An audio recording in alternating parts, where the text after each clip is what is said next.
Hello friends, cook with Mrs Nayak চ্যানেলে সবাইকে স্বাগতম। আজকে সরস্বতী পুজো। আশা করি তোমাদের পুজো খুব ভালো কেটেছে। তো চলো, সরস্বতী পুজোর জন্য আজকে একটা স্পেশাল রেসিপি তোমাদের সঙ্গে শেয়ার করব। প্রথমে কিছু গোবিন্দভোগ চালকে ধুয়ে নিয়ে গরম জলের মধ্যে দিয়ে দিয়েছি সেদ্ধ হওয়ার জন্য।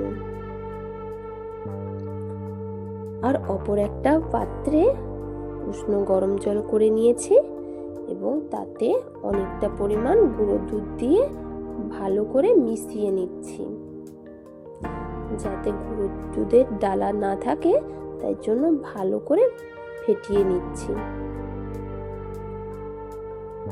আপনাদের কাছে যদি গরুর দুধ থাকে তো আপনারা গরুর দুধও অ্যাড করতে পারেন। যাই হোক, দুধটা বানিয়ে রেখে দিচ্ছি। এইবার দেখছি চালটা জল কমে গেছে। ওই স্টেজে আমরা কিছু তেজপাতা অ্যাড করে দিচ্ছি এবং তার সঙ্গে আবার কিছুটা জল দিয়ে দিচ্ছি, কারণ চালটা ভালো করে সিদ্ধ হলেই তবে গিয়ে জিনিসটা খুব ভালো হবে।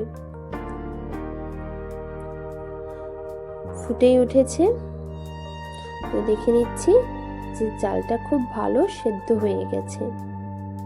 তো এই স্টেজে আগে থেকে বানিয়ে রাখা দুধটা দিয়ে দিচ্ছি।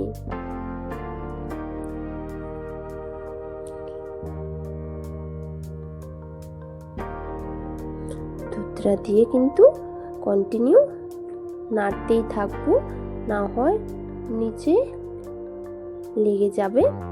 তাই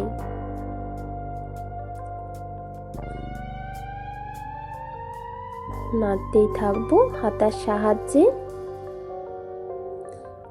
এই স্টেজে আমি কিছুটা ঘি অ্যাড করছি। আপনারা কিন্তু চাইলে চালটাকে ঘিয়ের মধ্যে ভেজে জল দিয়ে সিদ্ধ করে নিতে পারেন,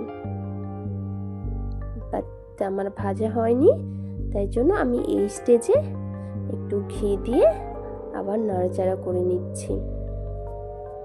কন্টিনিউ নাড়তে হবে, না হয় কিন্তু নিচে লেগে যাবে। তাই এবার কিছুটা পরিমাণ লবণ দিয়ে দিচ্ছি। এবার কিছু বাতাসা আমরা এর মধ্যে অ্যাড করব। পুরোটা আমরা চিনি দেব না, কিছুটা বাতাসাও আমরা এর মধ্যে অ্যাড করব। বাতাসা দিলে আমাদের পায়েসটা যে শেষে এটা কেটে জল জল ভাব হয়ে যায়, ওইটা হবে না, তাই জন্য। এবার পরিমাণ মতো চিনি দিয়ে দিচ্ছি। তো আপনারা যেমন মিষ্টি খাবেন তো সেই পরিমাণে মিষ্টিটা অ্যাড করবেন, চিনি বা বাতাসা যাই হোক। আমি বাতাসা দিয়েছি এবং চিনি দিয়েছি। এবার ফুটছে এবং কিছু সময় অন্তর অন্তর আমি খুন্তিটা বুলিয়ে রাখছি। দুধটা একটু হচ্ছে গিয়ে মরে ক্ষীর হবে, তাই এই স্টেজে আমি কিছু কাজু বাদাম এবং কিশমিশ অ্যাড করব এবং কন্টিনিউ নাড়তেই থাকবো, কারণ এবার দুধটা পরকে পর ঘন হয়ে যাচ্ছে এবং লেগে যাওয়ার সম্ভাবনাও আরো বেশি পরিমাণে থাকছে। তাই কন্টিনিউ আমি হাতা বুলিয়ে রাখবো।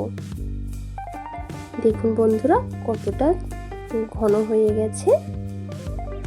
অলমোস্ট আমাদের হয়েই গেছে।